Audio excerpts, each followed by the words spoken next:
సప్తమ స్థానంలో శని సంచార స్థితి ఉండడం వల్ల ప్రేమికుల మధ్య సయోధ్య, ప్రేమికుల మధ్య అన్యోన్యత, నమ్మకం చాలా అవసరం.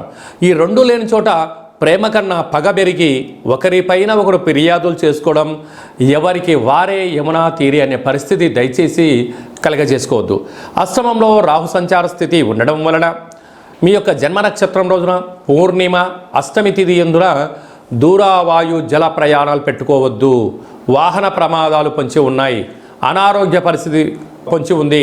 అసలే వర్షాకాలం అవ్వడం వలన వర్షం పడుతున్న కాల సమయంలో ప్రయాణం చేయడం, నీటిలో దూకడం లాంటివి దయచేసి చేయొద్దు.